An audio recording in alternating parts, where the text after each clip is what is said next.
Basically, today we're talking about the pentatonic scale. I'm going to pop immediately over to the camera guitar, and we're going to talk about what this looks like on the guitar to make sure we're all on the same page. Everyone here, if you haven't, you probably should consider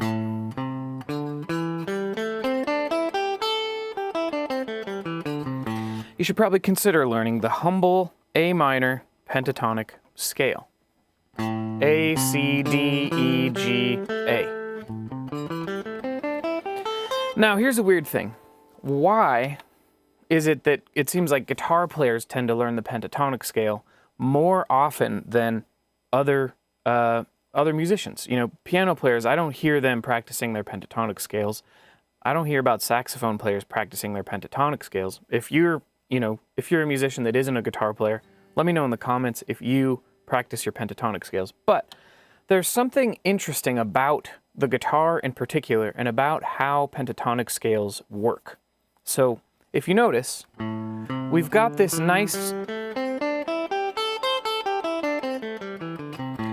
little setup that on the guitar, pentatonic scales basically end up being about 2 notes per string. Not even about, they end up exactly being 2 notes per string. And there's all these different places to play them, but they all end up being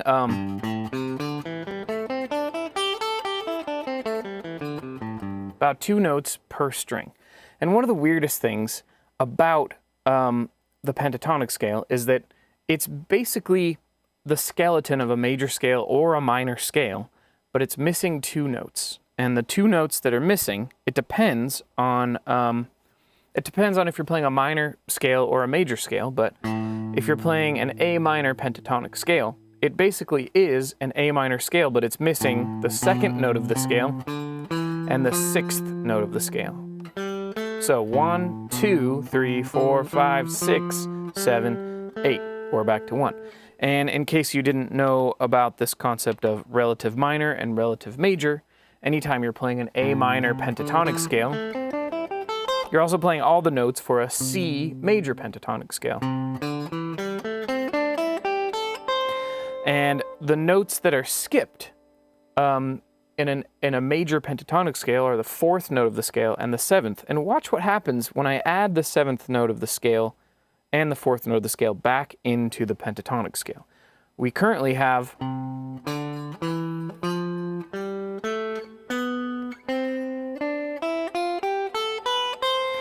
we went from having this nice, tidy, organized system, if you look at these green notes, where I roughly have 1 finger per fret.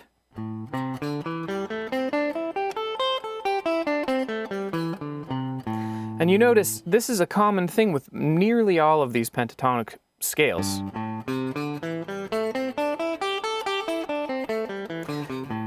Up here too.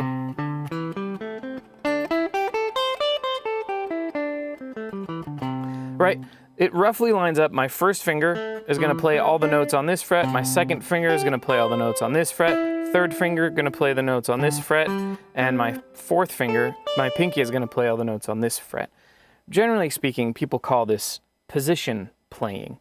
And the pentatonic scales, at least the shapes that you create from playing in a position, are really handy.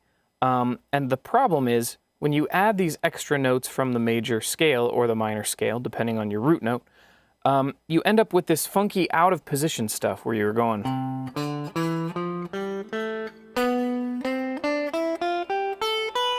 In other words, you end up in situations where your 1st finger doesn't get to play all these notes because you got to either reach back here or you got to reach up here for this B right here. And this is a common weird thing that happens. The other, yes, handy, true S. The other weird thing is that a lot of times when we're playing music, we end up in situations where music is modal or music is in harmonic or melodic minor, and that can make things really complicated. For example, if we're playing in the key of C major, those are the notes we'd be playing. But if we're playing in, let's say, C Mixolydian, then we might end up with a B flat in there instead. And so then, okay, we got to remember a different fingering for that. And it's the same with if we were going to play, let's say, Lydian, which I'm going to have to remove a couple notes here, but if we were playing a Lydian scale, then we would have an F sharp in there. We'd still have a B, but then we'd have something like this. And this is where you start getting into territory where it's like, okay, I thought I was playing pentatonic scales. Why am I adding all these extra notes? And that is because the way I like to think of pentatonic scales, and I think the way a lot of guitar players use pentatonic scales, is they think of them as a scaffolding. They don't necessarily think of them as a scale to play as much as they think of it as this is a basic framework to start with. So when I'm playing in the key of A minor here,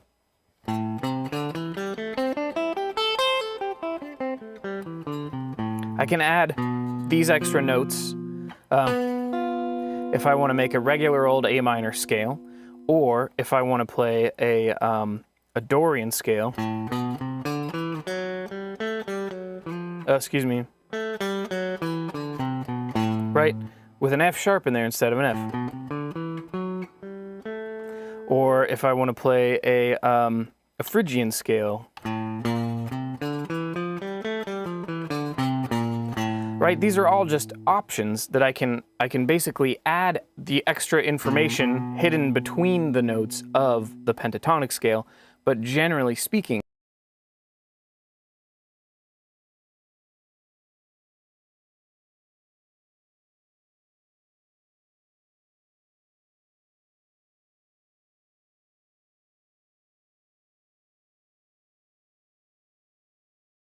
skipping the notes that differentiate between the modes. If you remember, Dorian mode is like a minor scale but with a sharp sixth. And if you remember, a minor pentatonic scale skips the second and sixth note. So I can just, if I'm gonna have to add notes in, I might as well add an F sharp instead of an F. And if you remember, Phrygian is like an A minor scale. It's like an A minor scale with a flat 2. So again, if I want to play modal music using a minor key or a major key, the pentatonic scale is basically missing the notes that differentiate between those modes. And if you remember, there's major modes and minor modes. The pentatonic scales are going to work in all of the major and minor modes. So you don't have to worry about memorizing 6 different scales. You can just focus on memorizing the pentatonic scale and then adding notes as needed, right? Here's a C major scale. Here's a C Mixolydian scale. And here is a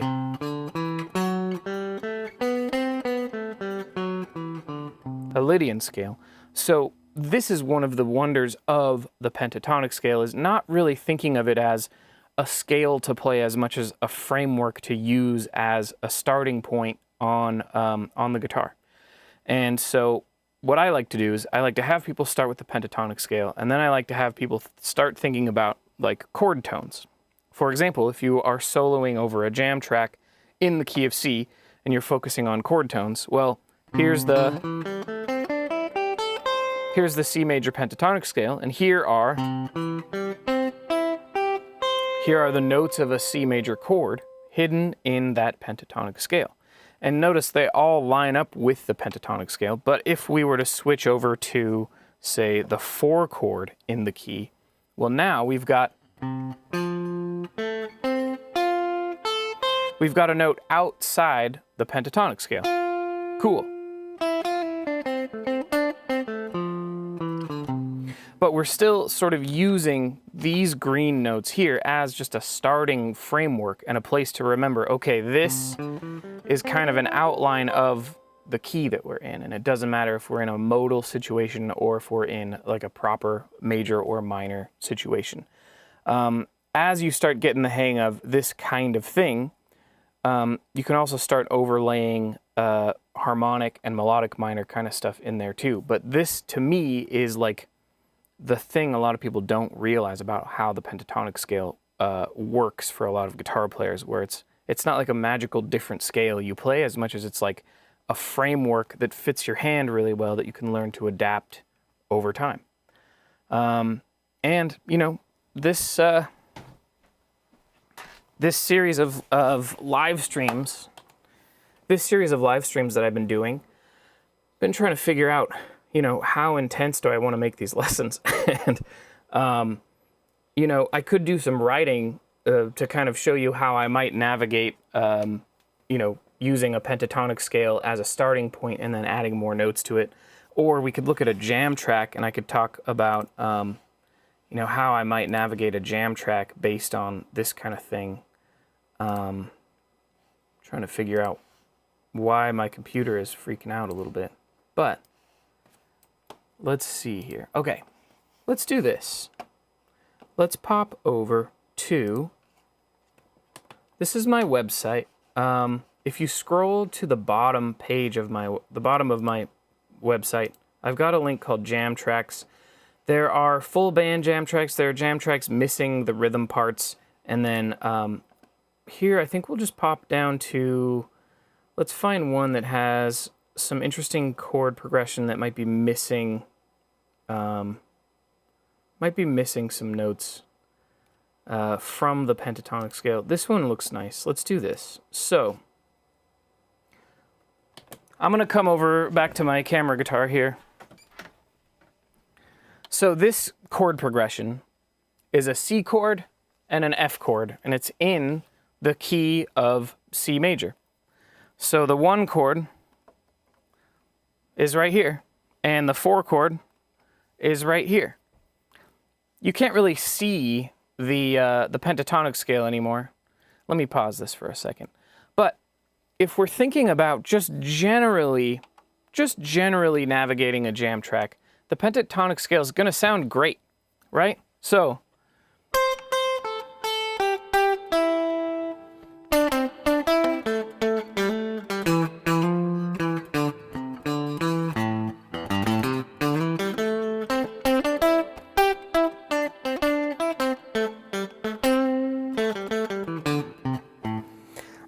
that sounds fine. But what if you want to use the full scale? Well, in this case, we're in a major key, so we can add that B, we can add that F. But if we're going through playing those notes, there's going to be situations where those notes aren't going to sound good and places where they will. Listen to this. So if I'm going,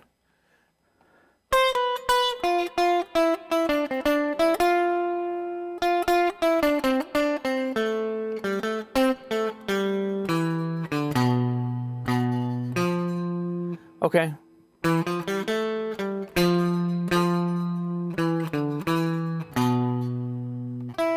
Sometimes those extra notes sound good, and sometimes they sound just kind of like dissonant. They sound kind of jarring. And that's because when we're jamming on a jam track, if we pay attention to actually what chords are happening, you'll notice that when we align the chord tones with the chord happening at the moment, it's going to sound more harmonious, more deliberate.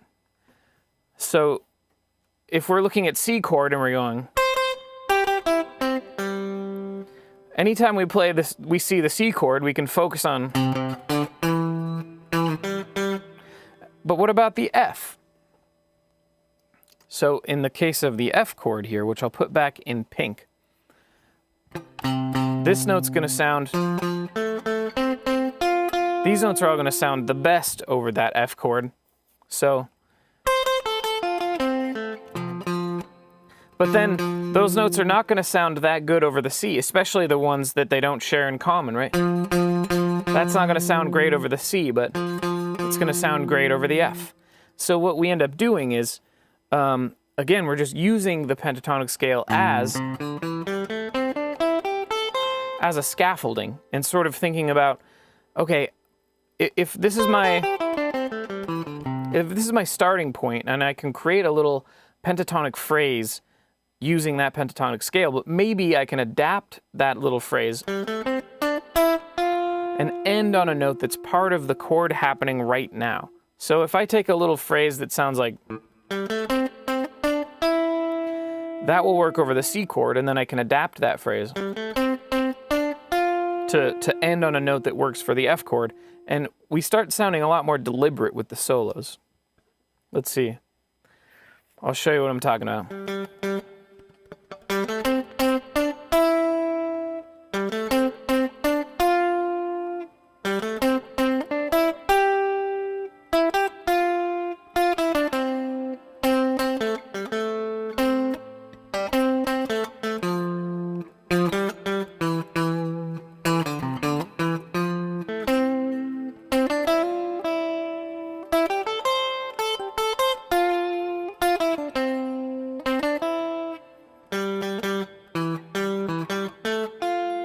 So do you kind of see what I'm talking about here? And earlier when I was talking about the pentatonic scale as a scaffolding, this is what I'm talking about. We're in a situation where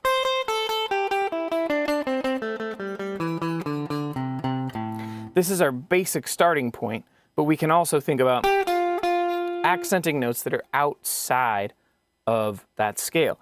And one of the coolest things about getting to know the pentatonic scales as a scaffolding is the name of the scale, in this case, the G-shaped pentatonic scale. The chords in the key kind of match the key of G, which is a kind of a fun, complicated thing. But essentially, if you look at this shape right here, which is a, oh, what did I just do? There we go, C, E, G. You can see it makes kind of a G chord shape here. And the 4 chord is gonna make, oops, I see what I did. Is gonna make, the 4 chord is gonna make like a C chord type of a shape here. And that's always gonna be true if you're using this particular pentatonic scale shape. The 1 chord is always going to be a G shape, the 4 chord is always going to be that C shape. But what if we're doing something that's a little more modal? I did not mean to hit play on that. Let me find a jam track that is a little, if there's a little outside-y kind of thing. Yeah, okay, here's one. So this one has 3 chords.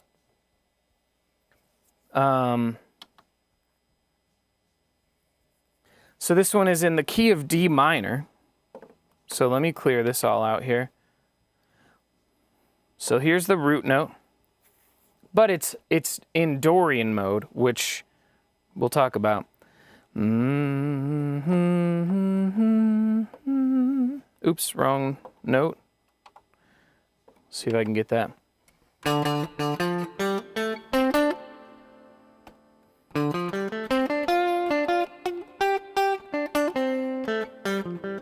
So this is a D minor pentatonic scale.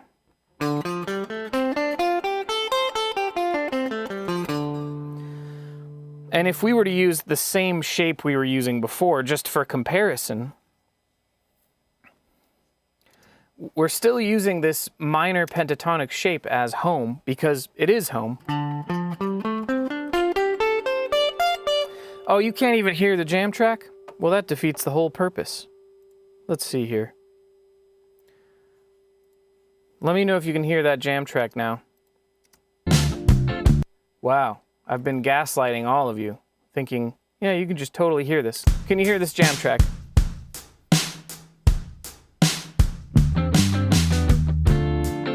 You should be able to hear it. Okay, sorry about that. So,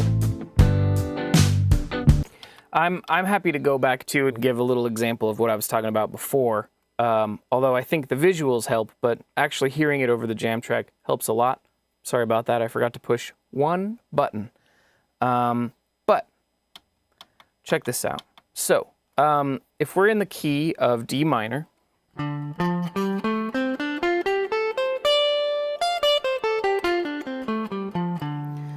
well, the 1 chord in the key of D minor is going to look like this, which is basically like it's like an E minor shape, still inside the pentatonic scale, right?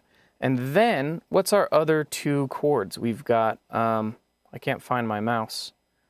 The other chord we were just looking at is A minor, which, check this out. We got a A minor chord right here, and we got this little funky little shape here. So we're using one note outside of the pentatonic scale. I'll show you a little more simply here, right? We're back to that familiar shape. Now we've got one note that is outside the pentatonic, right? Which looks like this. So already we're kind of trying to emphasize some notes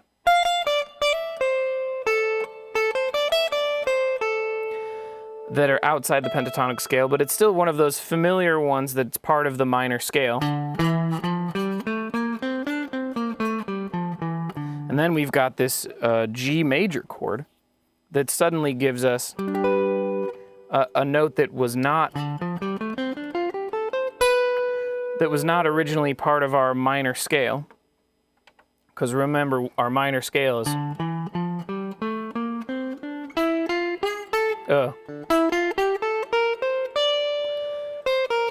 so the note that we've added is a B, which gets us outside of that shape. So let's just jam the pentatonic scale over this track for a second and see how it sounds. It's gonna sound fine.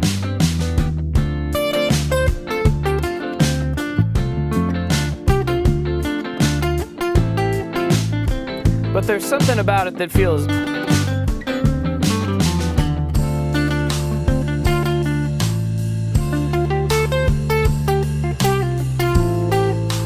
there's something about it where it's like we should be able to access some other notes in there. There's something going on here. So what we're going to do is we're going to think, okay, while we're playing over the D minor chord, we're going to be thinking about this kind of E minor shape while we're playing over the A minor chord.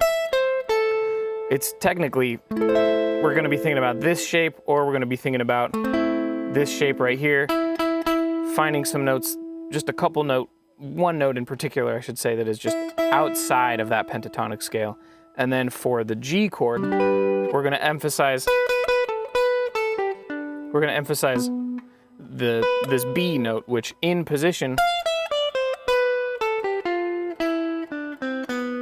is, you can either think of it as slipping one note back on the D string, or you can think of it as third finger when you're in position here on the B string. Let's just see how it sounds to emphasize those notes a little bit more. So.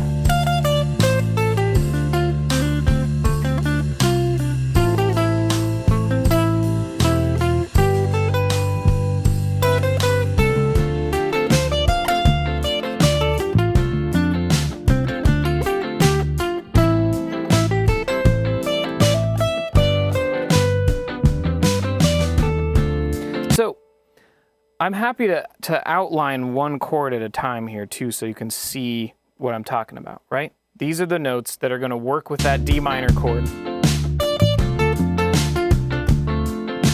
And then these are the notes that are going to work with the A minor chord, which is going to be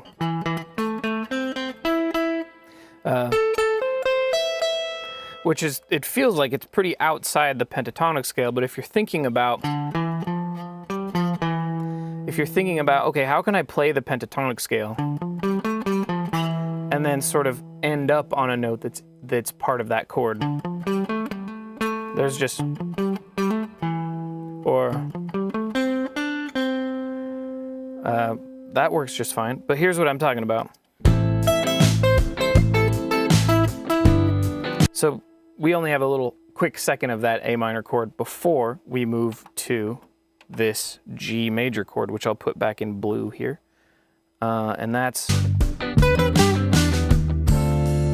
So it's like, this is the way I like to think about the pentatonic scales, and I guess I'm wondering in the chat if this makes sense to you.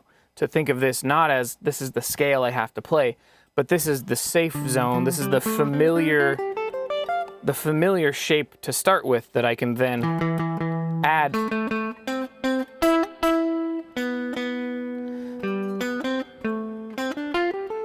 That I can start adding sort of layers on top. And because it's just 2 notes per string, it's almost less about which fingers you use, although that is important. It's almost less about what fingers you use and more about how you can practice adding extra notes into that scale as you see fit. So let me know if you have questions. I'm going to noodle around with this and kind of try to outline some of those chord tones a little bit more, and let me know if you have questions.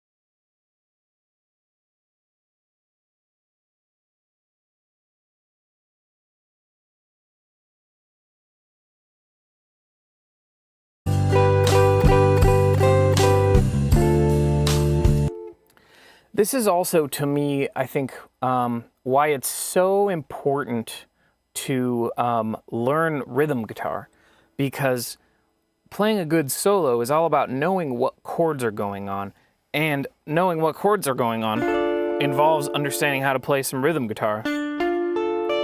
So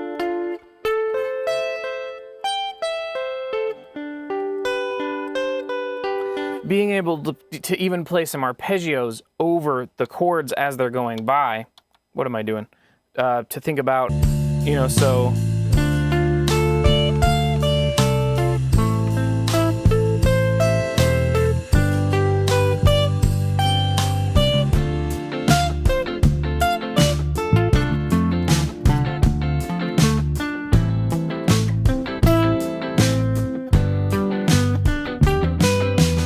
Like, what I'm doing there is I'm basically just playing arpeggios, but not perfect, precise arpeggios, more just kind of bouncing around between chord tones to think about, okay, where are these chords in relation to this pentatonic shape? Yeah, so, yeah. Okay, so let's see, I'm gonna go to questions now, and Kyle says, for me, it's tied to the cage system and then knowing where the triads are and what notes I can hit past and prior to chord tones to make the solo or melody line. Yeah, basically.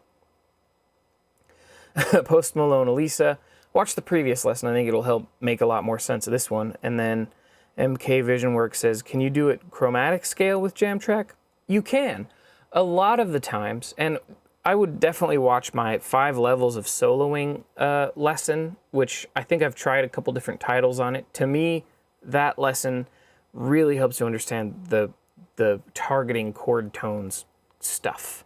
But the idea with soloing and with whatever scale you use is that to some extent any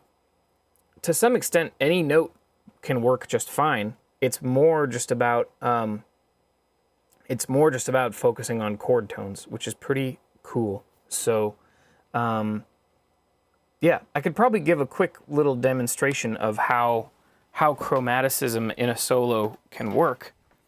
Pretty straightforward. Uh-oh, did you lose?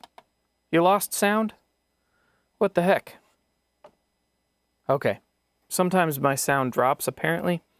You'd think this is such a weird, complicated setup that sometimes stuff just falls apart.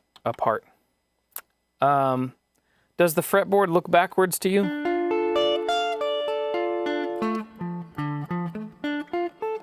So, chromaticism. The chord tones are so important that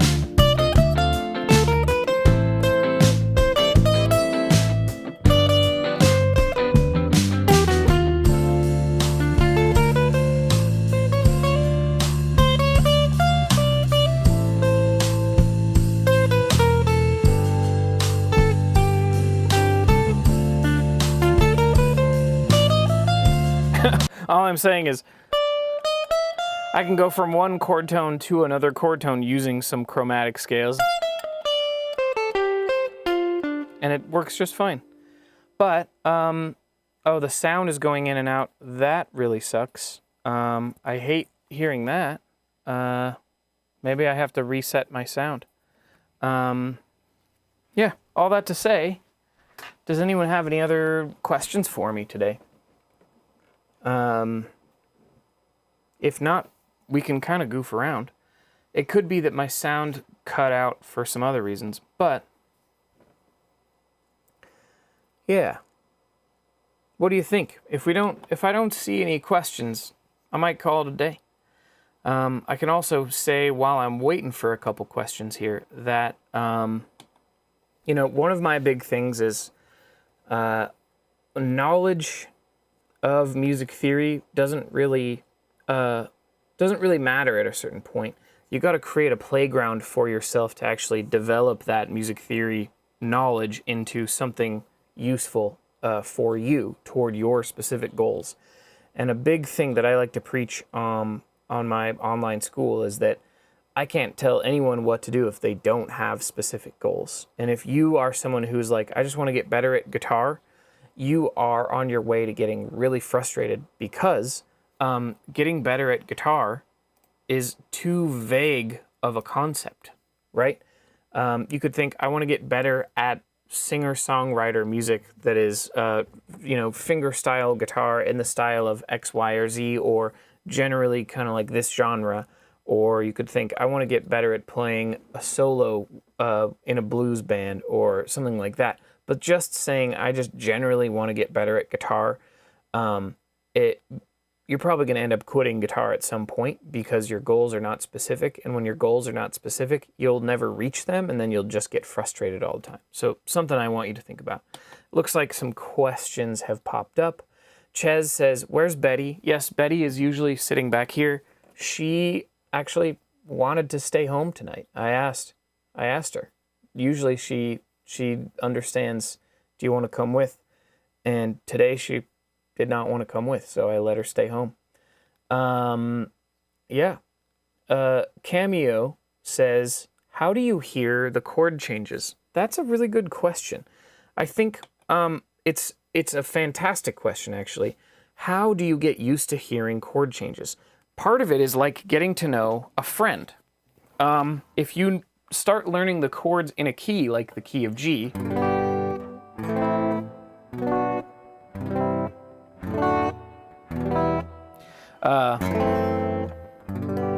those are all the chords in the key of G. And at a certain point, you start getting used to how relationships between chords sound. For example, a G chord and a C chord.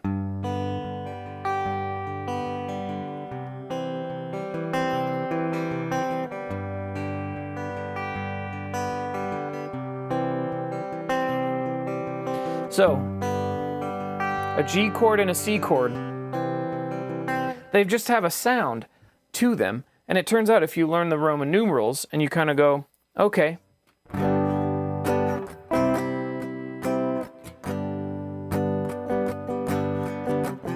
If you start getting used to that sound, you start hearing it in places you go, imagine there's no heaven.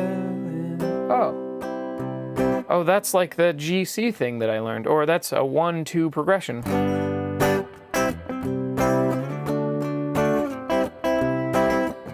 And the more you get to know chords, and this is why, to me, this is why writing music is so important, is if you just take the chords in a key and you just mess around with them,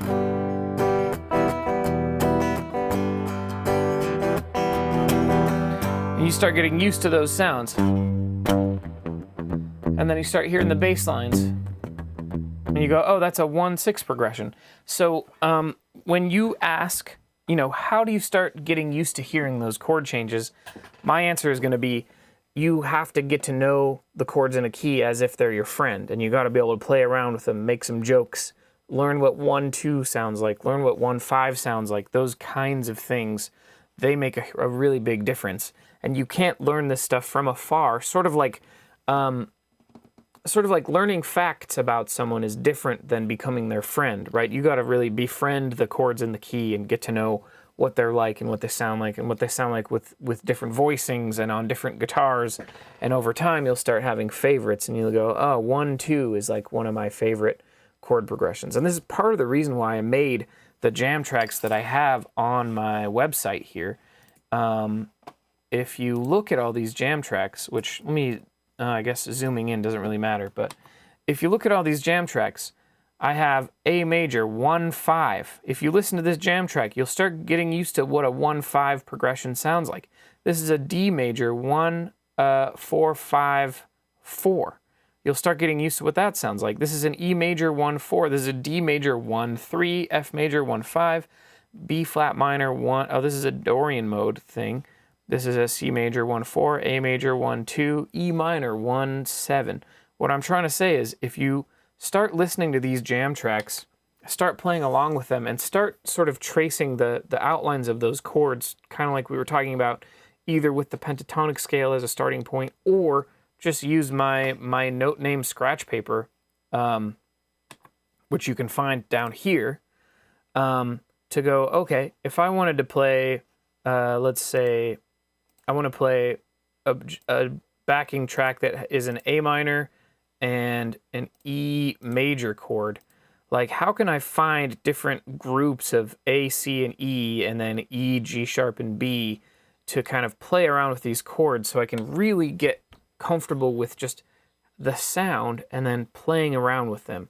That kind of thing will do wonders for you getting to know, you know, how to hear different chord changes. So Cameo, hopefully that was helpful.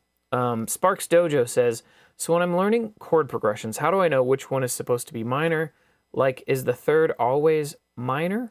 Okay, so the chords in a key, I have a lesson about this, but I can do a little mini lesson about chords in a key. The chords in a key are based on the major scale or the minor scale. So check this out.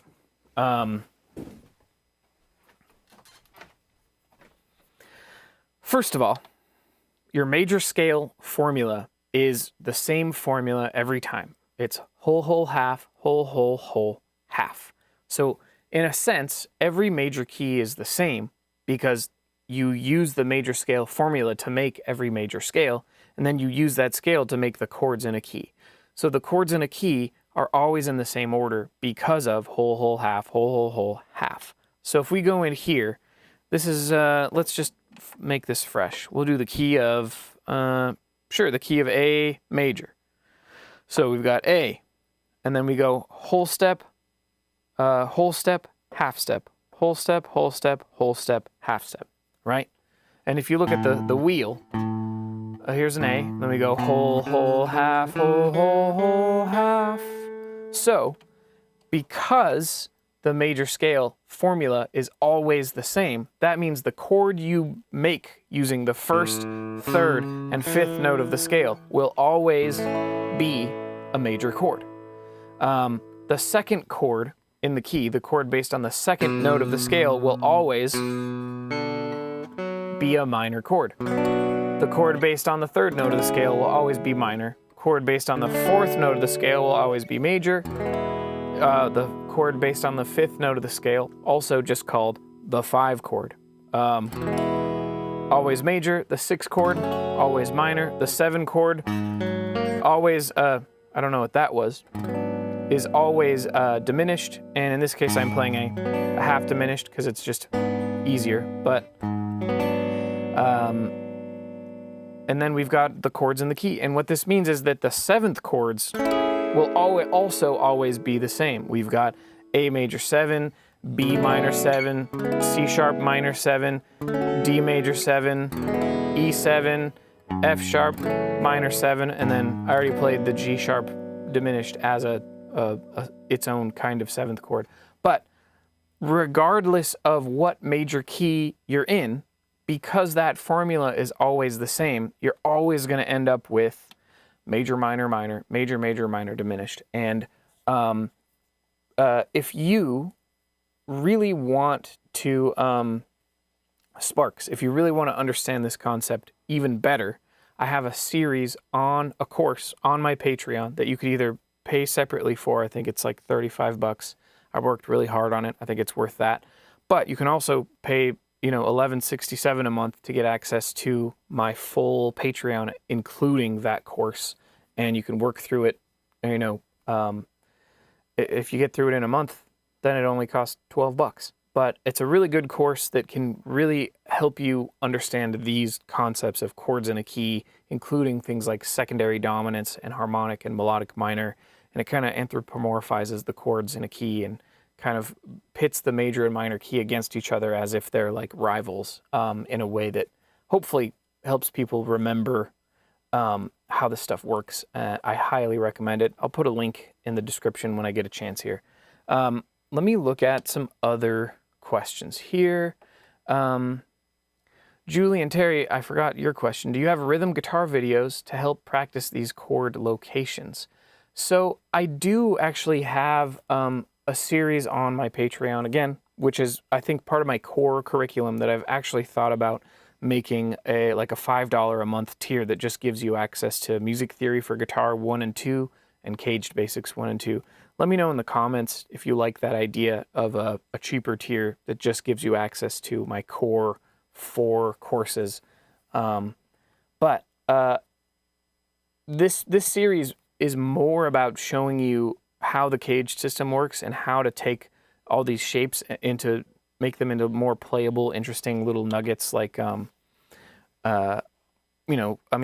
obvious example here is this is an E-shaped A chord, but you can also take just these pieces of it, or you could take just this piece, or just this piece, or even this.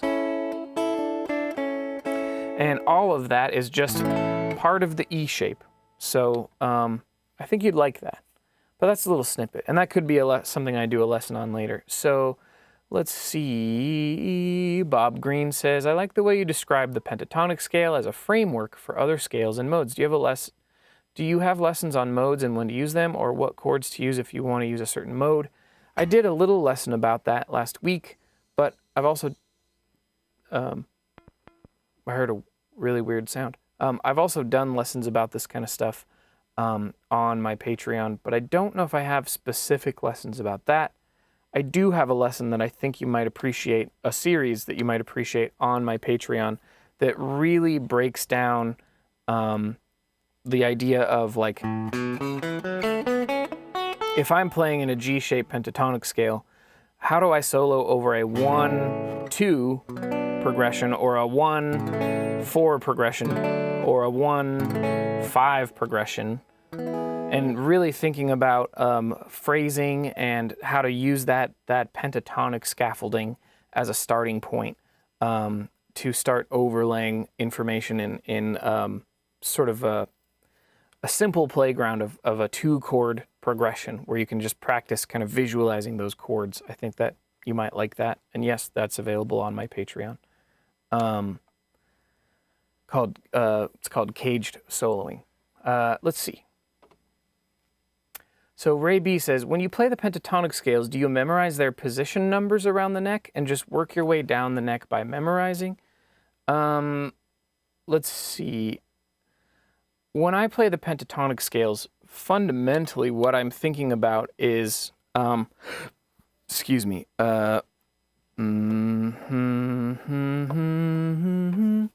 fundamentally, when I'm thinking about the 5 pentatonic shapes, the G shape, the E shape, the D shape, and the C shape,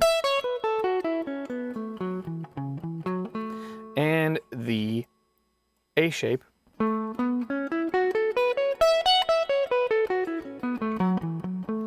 I'm thinking of them more as what are their root notes, and the root note of the G shape is always on the E strings and the G string. That's where the root notes are for those, and if I could even highlight them in a more obvious way.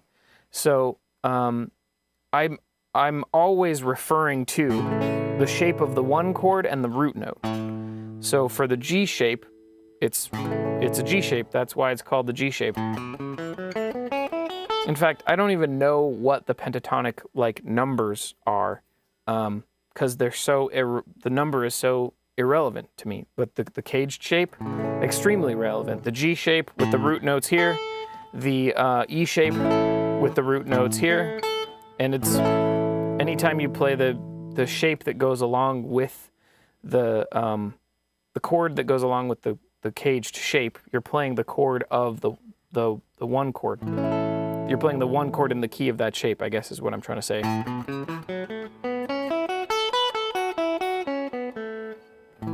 Right? So if I'm playing the D-shaped pentatonic scale, and I play a D-shaped chord, I'm playing the one chord in that key. Easy. And then if I'm going up here to the C shape, then when I play a C-shaped chord, I'm playing the one chord. If I'm going to the A shape, I'm playing the one chord.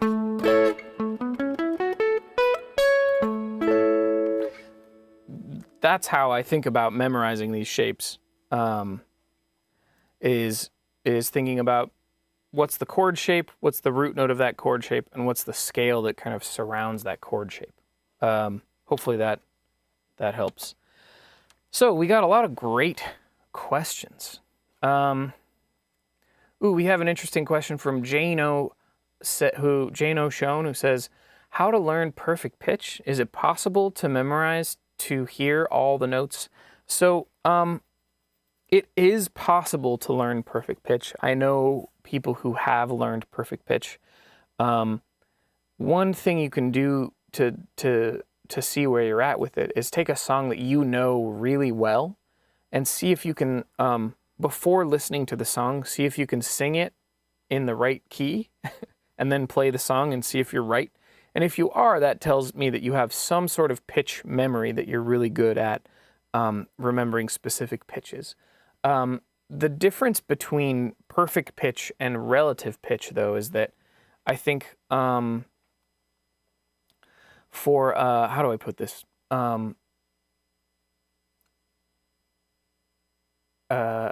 Sorry, I read a comment and then totally forgot what I was talking about. Relative pitch tends to be more useful because relative pitch is more about the idea of if this is the one chord, this is the third, or if this is the first note of the scale, this is the third note. Or like this is a major third, this is a minor third, this is a major second. And memorizing perfect fourth, perfect fifth, having a good memory for intervals or thinking like, that sounds like a major 7 chord. That kind of thing is more about relative pitch, and that kind of stuff is probably more useful in a lot of ways because it's a little bit more about memorizing how things sound compared to other things, where people with perfect pitch would actually still have to learn all that stuff anyway. So if you're trying to focus on developing your ear, practicing listening to intervals and chord qualities and things like that, which there are quizzes online if you want to do like ear training quizzes. Those are probably more helpful to start with. But you can learn perfect pitch, but I don't have it, and I haven't spent the time learning because I don't care that much. Because I don't need to know exactly what note I'm playing, but I do want to know if it's the root third or fifth of whatever chord I'm playing at the moment. And that's something that relative pitch helps me with, that perfect pitch probably would help too, but I don't need it if I know that information just by ear. Does that make sense? True S Armor, no, this is not a home setup. I have a little office away from home, but I'll probably move to a home office at some point. let's see.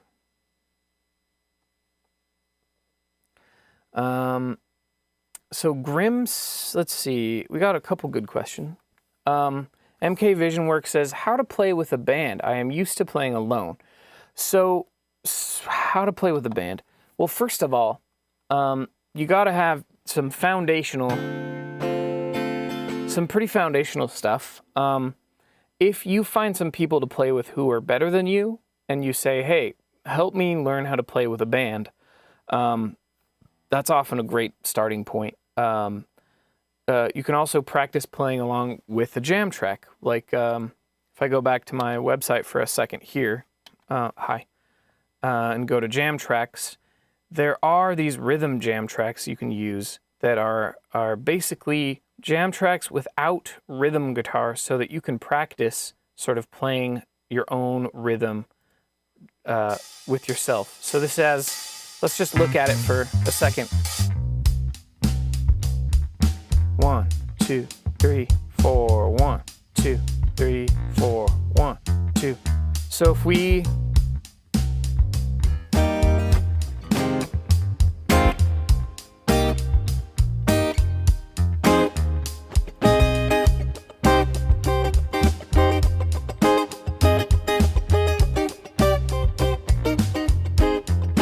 right, if you need practice playing along, being a rhythm guitar player, these backing tracks can really help. If you don't know how to do that, starting with the simplest thing, where it's just like, okay, how can I find the easiest place? This should be, there we go. Finding the simplest way to play a rhythm that is easy enough for you to play that you can pay attention to a track like this. So you're going.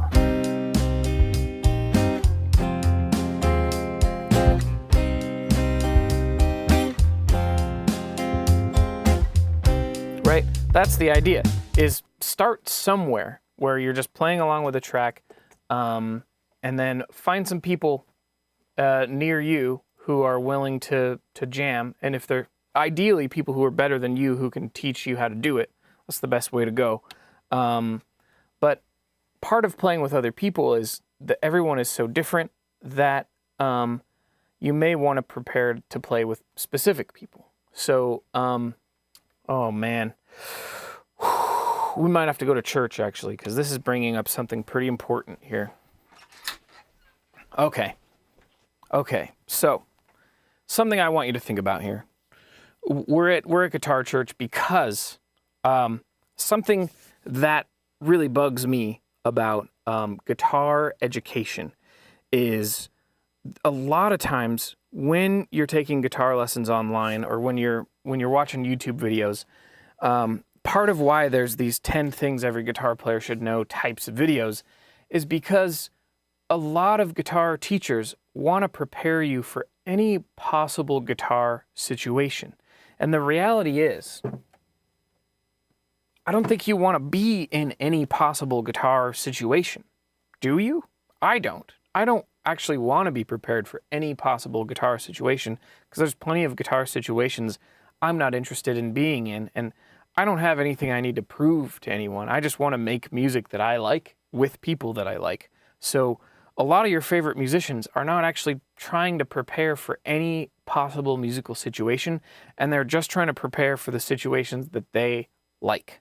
So when you are thinking about playing with other people, don't think, oh, I gotta be prepared for anything. Just think, I gotta be prepared for the situations I'm interested in playing music in. So if that's jamming on some of your favorite songs with your friend down the street, focus on that as a goal. That's a fantastic goal. You don't need to learn how to play a blues solo if you just want to play wagon wheel with your friends. There's nothing wrong with that, right?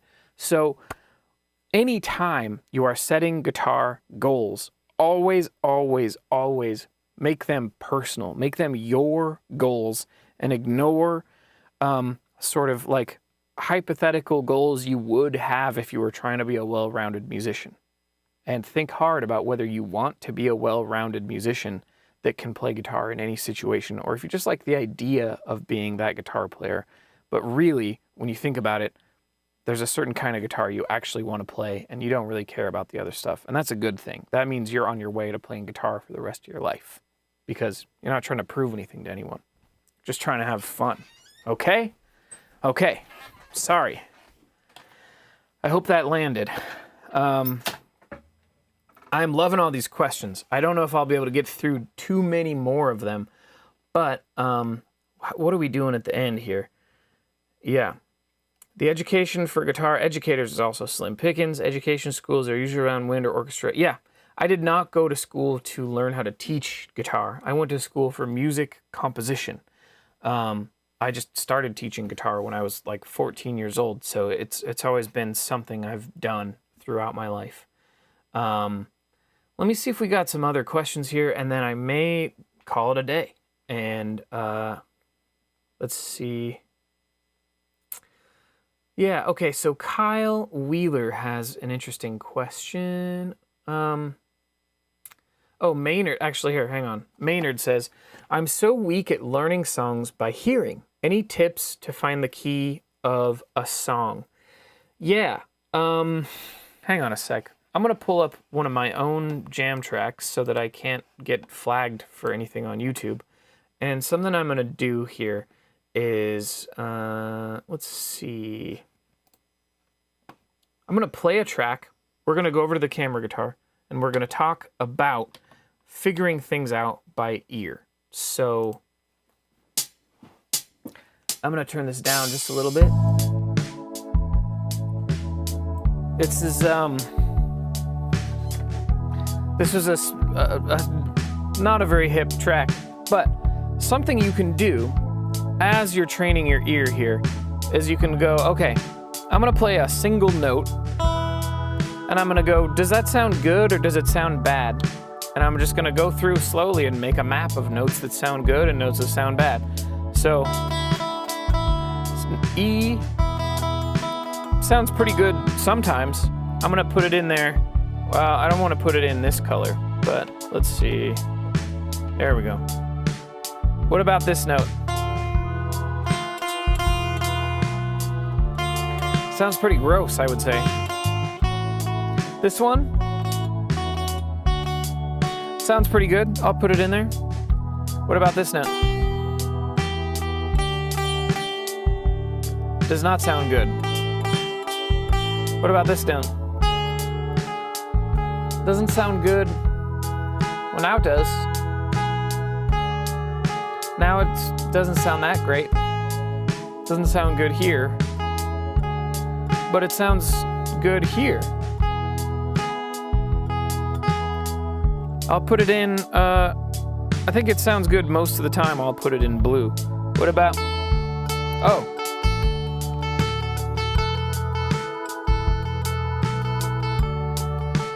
Sounds good pretty much all the time. What about this note? Sounds pretty bad.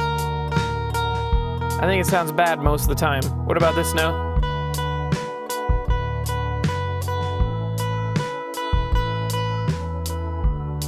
Doesn't sound bad.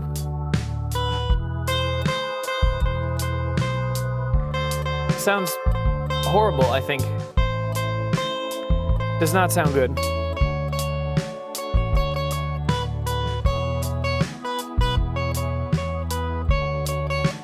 It sounds good, I would say, most of the time. Let's put it in there.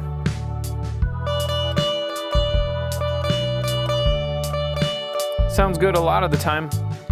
So, what does this map tell us?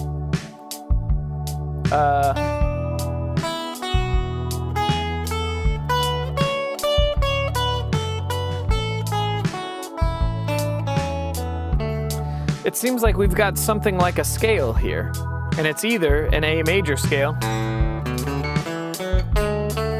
or it's a D major scale.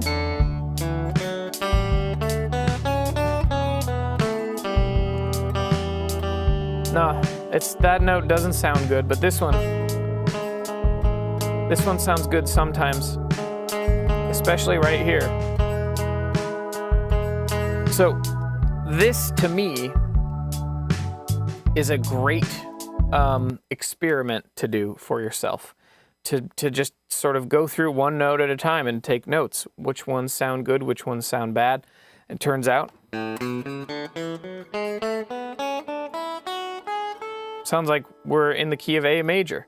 And if I hit play on this track and just kind of, you know,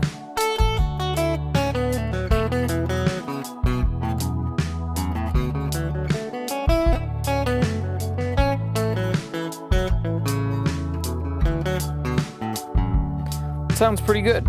I think we're in the key of A major. And granted, I did that kind of quickly, and also sort of spent a lot more time on each note for dramatic effect. But that's a kind of thing you can do. And the cool thing I can't express enough is if you don't do it perfectly, but you feel like pretty confident about some of those notes, that's a fantastic starting point to develop your ear. And the more music theory you learn, the more you understand how chords in a key work, the more you get to know the major scale, the minor scale, different modes, the more the more your ear will kind of snap things in place quicker for you, because ear training doesn't usually happen just in a vacuum. There are names for things, and the more you learn the names for things, like we were talking about earlier, like the chords in a key, knowing the chords in a key really, really well can really, really help your ear training game, can really help you get to know songs by ear. And so the better you get to know the chords in a key, the more you can listen to a song and have a hunch what the chord progression is before you've even touched your guitar. And you don't have to have perfect pitch for that, because I can go, I think this is, it sounds like it's a 1, 5, 6 progression. I don't know what key because I don't have perfect pitch, but I can hear because I have relative pitch and because I've really practiced my music theory concepts and I've really written some music tinkering with how these different chords sound. Like, that's the kind of thing that really makes a difference. So yeah, hopefully that gives you some good stuff to think about. I think I'm going to do 2 more questions and then I might call it a day. So Yatarth says, how do I use major scales and minor pentatonic scales after learning the patterns? Well, what you do is you get to know, what is the root note? Is this a major pentatonic scale or a minor pentatonic scale? And then you can practice writing some melodies over a jam track. You can practice, I mean, it also is just gets your fingers in shape, but a lot of people use them to improvise a solo or to write a melody, or to play a melody if you don't want to sing. You know, play music with other people. There's a lot of things you can do. I do have some melody making courses on my Patreon as well, teaching you about how to write a melody. And writing a melody and playing a guitar solo are so similar that a lot of the lessons I do on those kinds of things kind of overlap a lot. And I have a series I'm working on right now about how to write, how to improvise guitar solos as well, which is pretty fun. Okay, I think Oyaso says, bro totally ignored my altered scale question. Well, yeah, I think it's because I hadn't gotten to it yet. I see it right there. An altered scale. So different, anytime I hear the word altered, it sounds like jazz, but essentially, you know, you might mean something technical by that I'm not aware of, because I use much simpler music theory most of the time. But an altered scale typically is referring to, I think, like an altered, like a harmonic or melodic minor kind of scale. So if we have, there's a typical minor scale. If we sharp the 7th note of the scale, well, I would say I have altered a minor scale. And part of what that means is when I go to play the chords in the key now, some of those chords are going to be different. Like some of them are going to be very different. Not that one, but this one.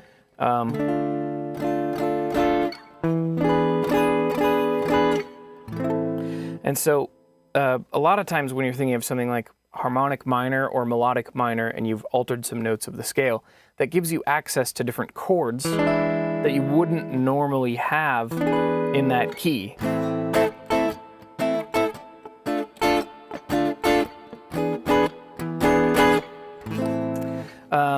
So that's a short thing, but my series, Music Theory for Guitar 2, talking about chord progressions, goes pretty in depth on harmonic and melodic minor and how it relates to the major key and secondary dominants and stuff like that. So I would check that out. Maybe I'll do a more in-depth lesson on the minor key at some point, but I think I'm going to call it a day. Yeah, thank you so much for all your questions, and I think, yeah, I think I'll have to see you next week. My time is out, so take care, everybody. I'll pop over here and I'll say, thanks for watching. I always appreciate it when people show up and ask questions and are interested in what's going on. And yeah, it makes my day to get so many questions. And sorry I have to cut it here. See you next week. Take care, everybody. Have a good one. Bye-bye. See you next time. Peace out.